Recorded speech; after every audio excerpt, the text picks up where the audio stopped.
this project to you. We've had the opportunity to work with the town's design committee from Sue and Danielle and everyone in the town to get their input. We had great meetings with CRMTC to kind of go over what the town is really looking for in this park. Conducted a site visit, a topographical survey with boundary survey, interviewed some neighbors and the butters to the property, gathered site utilities information, and just went through a series of design iterations pertaining to play equipment and site amenities, and come up with this plan that we want to share with you all today. We're really excited about it. And I'm going to let Jeff talk about the design, because I feel like I talk too much in general. All right. So I'm going to hand it over to Jeff, and at the end, he's going to talk a little bit about the historical research he's done into the park. So I think that would be just scratching the surface, yes, but just at least a a tease anyway, or something that we could actually look into as far as the connection to the wider history beyond Warren. But again, as Anya mentioned, we're really excited to unveil for the first time really to the public what we've come up with over the last number of months. So hopefully you can kind of see what's going on here, and let me know if you want me to turn this. So this is actually turned on its side, so north would be over here on the far right-hand side. In Main Street, of course, being right in the front here, 116. So starting at Main Street, the first proposed intervention we have here is a parking lot within the park itself. So again, historically our understanding is people are coming to the park, they're parking off here to the west, off Main Street. But we're proposing to have a parking lot, not a very large one, albeit we don't want to take up too much of the park itself, but we do want to offer not only parking spaces writ large, but also ADA, so accessible parking is really important that we understood for this particular site. We're also talking about improving the sidewalk, which actually is right now mostly bituminous asphalt. So it could actually be cement concrete along the front here, and then having two entrances that are formalized coming into the park. So the first thing that you would actually come up to beyond the lawn area that's right in the middle is a proposed pavilion slash restroom building. So it would be a combination structure. So you'd have picnic tables under one part of the overhang of the roof, and then a full restroom, men's and women and so forth, on the other side under the same roof line. Adjacent to that would be a splash pad, so a water feature, especially on these warm days that we're having here. You can certainly have kids and families come to cool off. It can also, of course, be shut down in the winter and be used for other things in the off season, other space considerations. But adjacent to that, we also have a sand play area. So this would be for the little kiddos. This is like 2 to 5-year-olds. And again, we want to keep it up close, not only by the picnic pavilion and the restrooms, but also adjacent to the splash pad, just to kind of keep those features together in terms of those user groups especially. As you can see, we have a large path going around the whole circumference really of the park, aside from the lawn area that goes up there further north. That's a bit more of a hill. You probably can't see from your distance the topography lines, but it does raise up there on the north side of the property. And then in the middle here, we do have a larger playground feature. So this is again for kids a little bit older, 5 to 12. And I forgot what the total height of that structure is, but I think it's neighborhood of 15. Yeah, 15 feet or so. So it'd be a pretty big structure. And probably, if not the largest playground in the town, one of the largest ones in the area, is our understanding. So we're not trying to change the entire character of the park. Our understanding of the inception of this, and if I recall in stone right, I think it said 1909 is when the park was dedicated as Cutter Field. But we do want to offer some greater amenities here, kind of bring things up to date, up to the present, the 21st century, and really offer some great features that the folks here in town would hopefully enjoy. This is your park, after all. And as Anya mentioned, I did a little bit of research in terms of the origin of Cutter, and so I think it was Dr. Cutter that bought the land and donated it to the town. You correct me if I'm wrong in any of this, Gus, because I'm not a Warren resident, so please let me know if I'm incorrect. But his mother was named Eunice Cutter, Eunice P. Cutter. I believe she was born in Warren. I believe she also died in Warren. However, in the interim, she was all over the place. She actually was involved in the abolitionist movement. This is in the middle of the 19th century. This is before the Civil War. And before the Civil War, I think it's the 1850s, There were different states that were going to be joining the Union, and there was a big struggle as far as what states would be free and what states would be slave states. Well, Kansas was in contention at this time in the 1850s, and so there was a lot of pro-slavery men that came into Kansas to try to boost those numbers and make it a slave state. Well, your townswoman, Eunice B. Cutter, actually went out with John Brown, the famous abolitionist, and actually supported his actions out there in Kansas prior to the Civil War. She also wrote, I think, a pretty large landmark piece as far as anatomy is concerned for like juvenile anatomy textbooks. So that she was actually a really, really interesting person, and I think it'd be really important to offer some sort of interpretive signage or something that makes that connection to Cutter itself, rather than just have the marker. We're certainly going to keep that, that's part of this plan, but also offer some background, some history, some education. It's something that I just came across, and I'm not even from here. So I think it'd be really important and really, really special if we could offer that as well, as far as an educational opportunity. So, is there anything else that I missed there, Anya? Or I know as far as that main features? drainage and how water runs across the site and where it's collected is a concern. It does, we know anecdotally, it does stay wet. We did some test pits out there and found there to be pretty tight soils. So we have graded a bit of a relief swale to keep the water that's coming down the hillside and the groundwater to keep that moving around the play area. The play area is raised up by a foot and a half above grade. And we've developed 2 lower depressions that can remain wet. They'll be designed as rain gardens, so there's like 24, 30 inches of free draining soils in there, and plant species that can handle that water, take up a lot of the surface waters, and actually thrive there. But those would be no-mow areas that look a little more wild.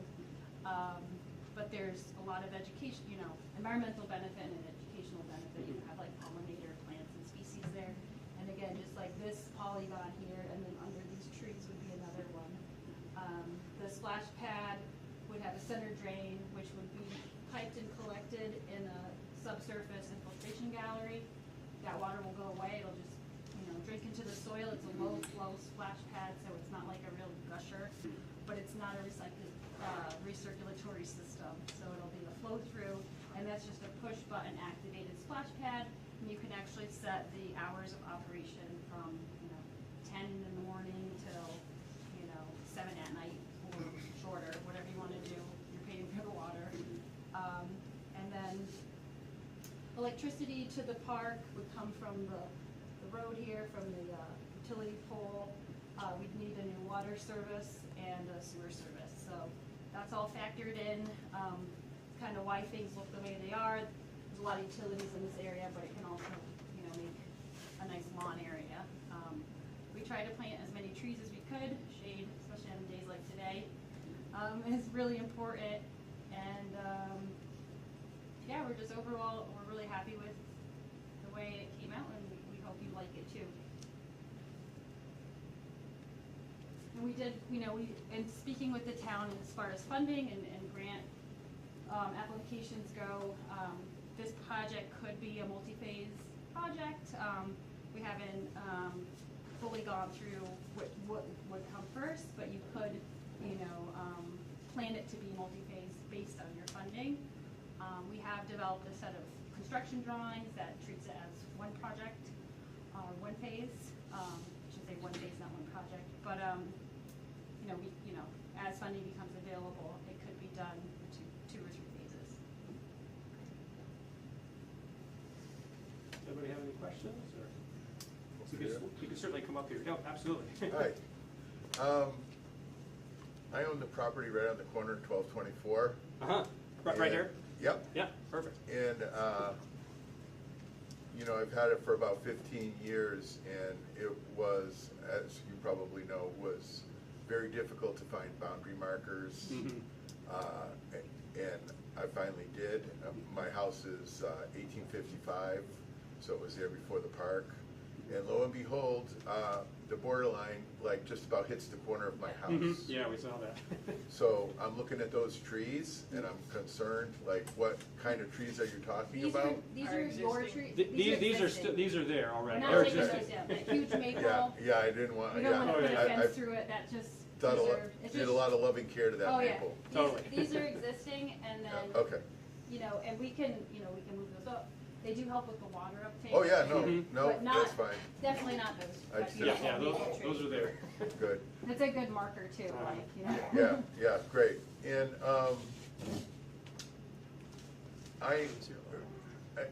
so sadly, I'm among a lot of people that are probably sad that, and I knew the roundabout was not gonna make the cut, but, I put brick sand in around that roundabout every year for the kids, and, because it gets kinda rough, Yeah, and the kids use that. Yeah. As a sand. oh, it's Playground. playground. really? Oh, okay. Yeah, and the reason why I bring that up is there.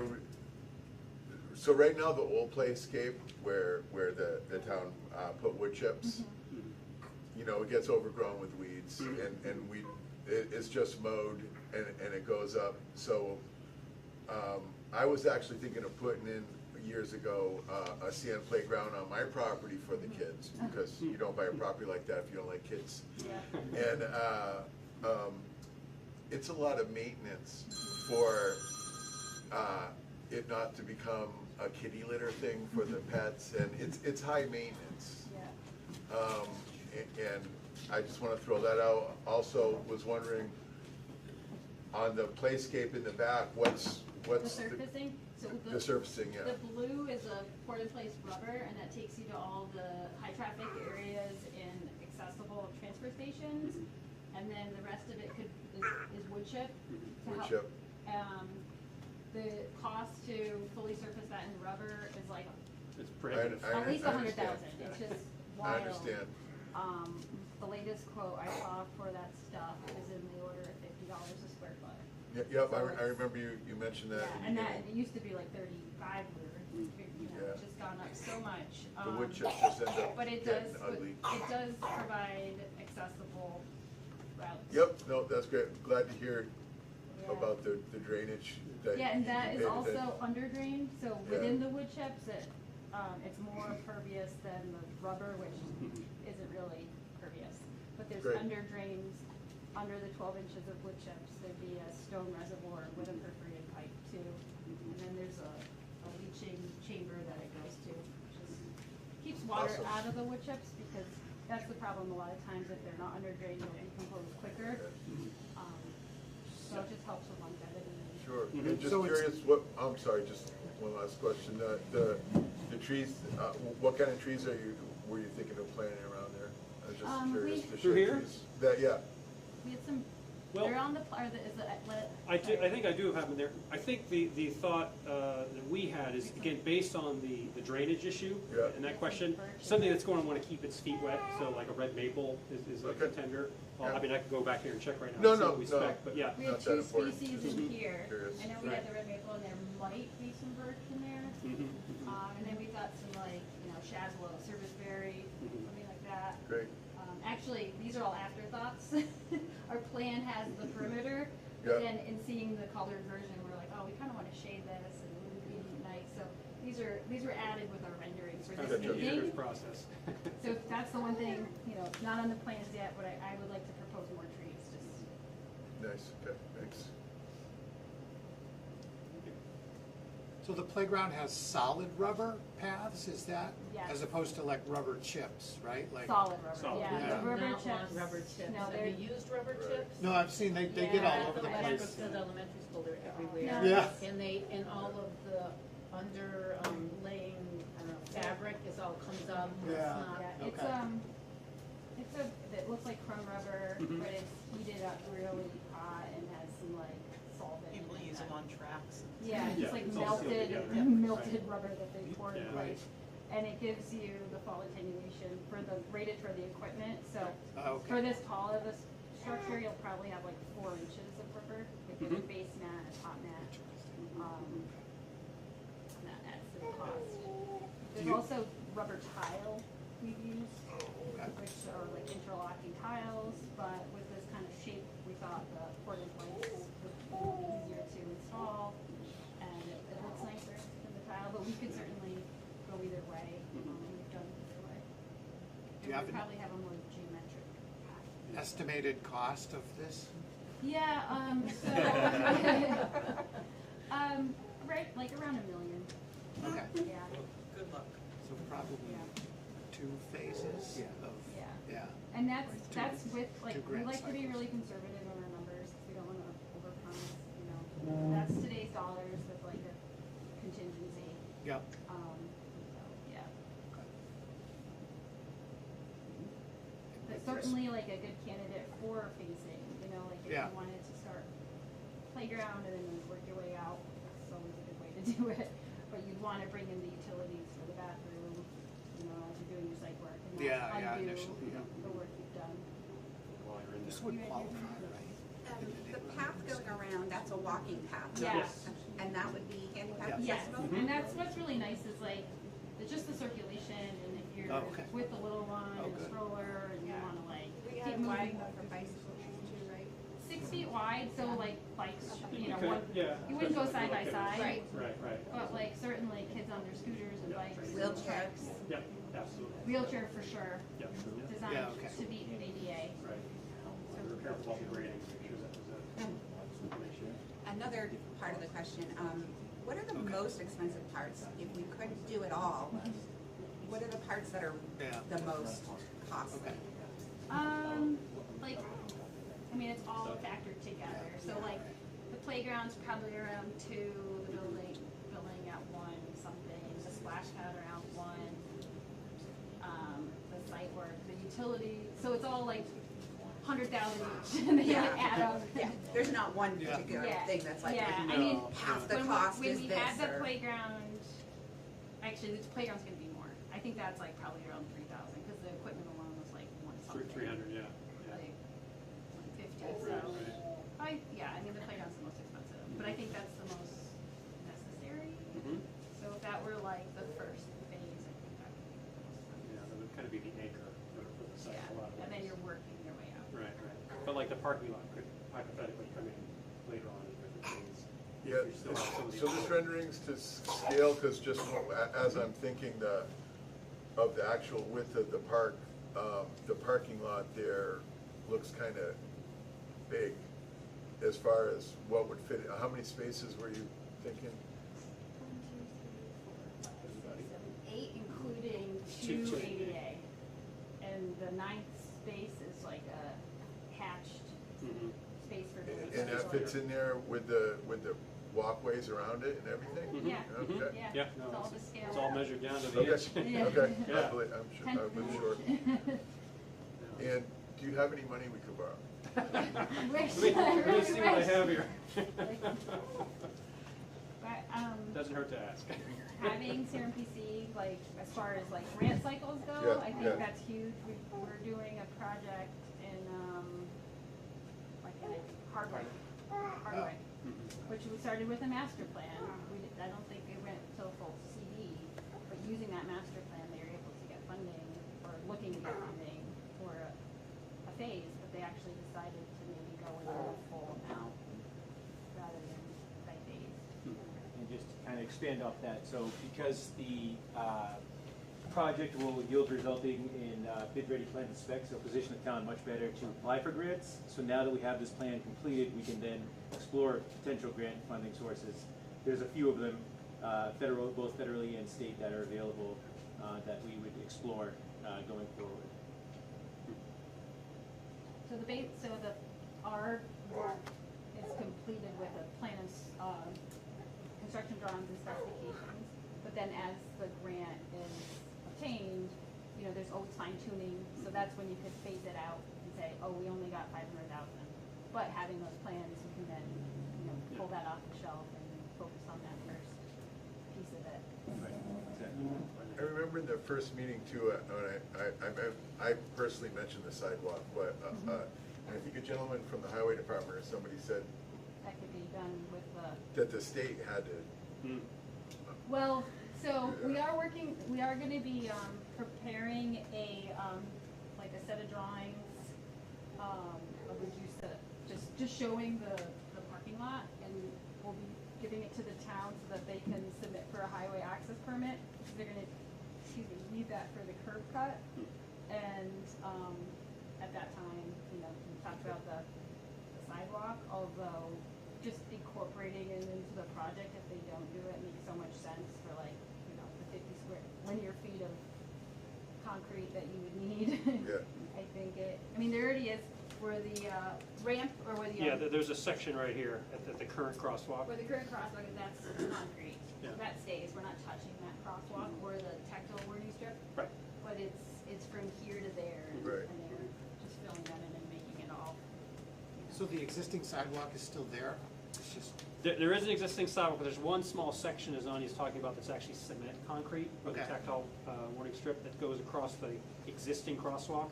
The rest of it is pavement, it's by 2 minutes, okay. yeah. And it's in varying states of, And we're gonna be cutting through it, and we Okay. have several cuts for utilities, so it'll just be chewed up anyways. Yeah. We have to put something back, so we do the concrete, cement concrete. And I'm sure the state will not be upset Yeah, if if you did. we redid their sidewalk. They have no issues with that.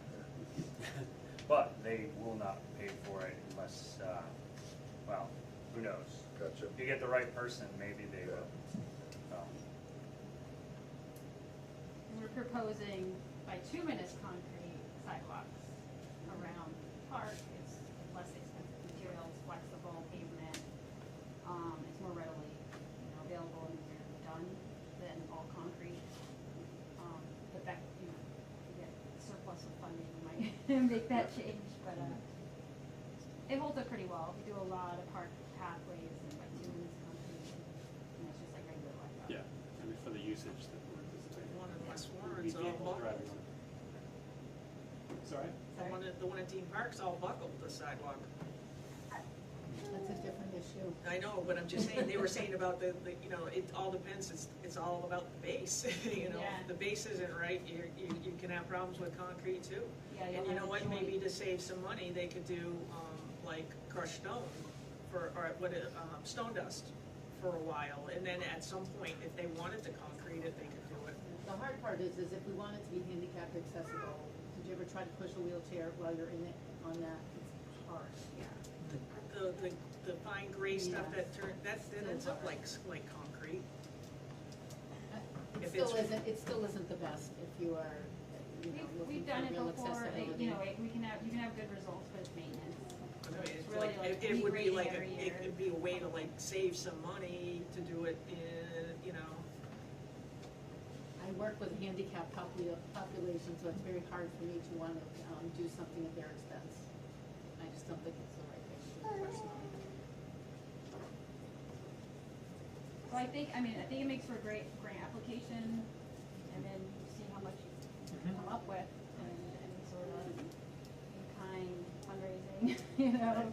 But, like I said, it's easily feasible, like you almost do birds. And you could do a stone base, like you're saying, 15 later, with maybe the DPW's contract or something. You know,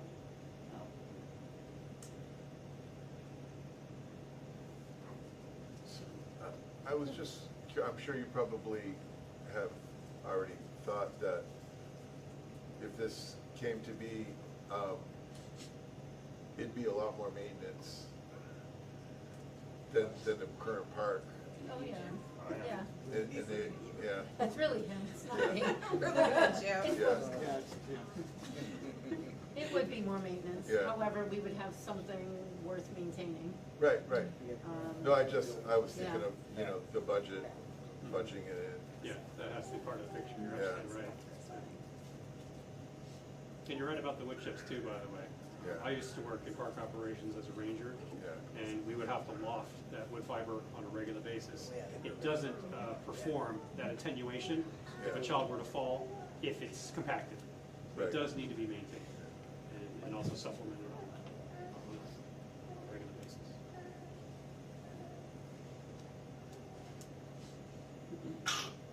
I love the idea of the pavilion. I think Yeah. that's a really great addition. it's shade too, Yeah. covered. Yeah, The and, pavilion facing the road, what way is it? so the open section's facing away, like the back of the building, so to speak. So would it's be- not fixed. Yeah, exactly. Facing like where the kids are playing. Right. And again, having restrooms as part of that, it's pretty important. You gotta go somewhere. You gotta go in a legitimate place and be comfortable about it. Yep, exactly. It's almost like adding an extra bathroom to my house. Well. Outdoor shower. Exactly, you can go play in the park. Right. The spray deck is all flush spray jets, so no like tall structures, so really, you know, in cool months, it perform like a plaza, like a gathering space. Well, you know, if you're having a birthday party, you can ride your trikes around in there. Yeah, so it wouldn't just be usable for 3 or 4 months out of the year. And that's another maintenance concern is winterization. Yep. Twice a year. Blow it all out, yeah. But no irrigation, unless you guys want it. But Well, that would take the porter I mean, potty it's- away. We would have to pay for that.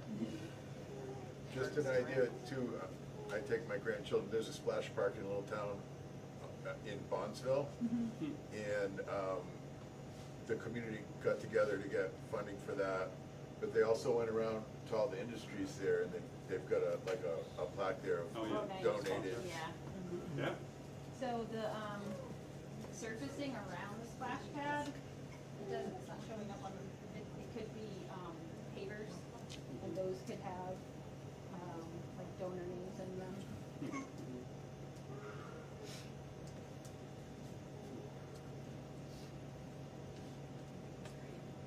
Great use of the space. Now we just need to get some grants. Is this plan available or gonna be available digitally? We can send it to John in this town, as far as we're concerned, yes. The set of drawings we're gonna take with us, because those are not 100% final, but they're informational if you wanna look at them. Yeah, I was working on them today, so.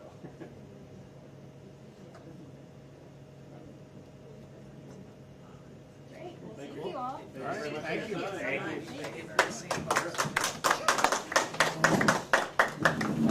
Everybody gets to sign in, I don't know if our table will have the paper or not.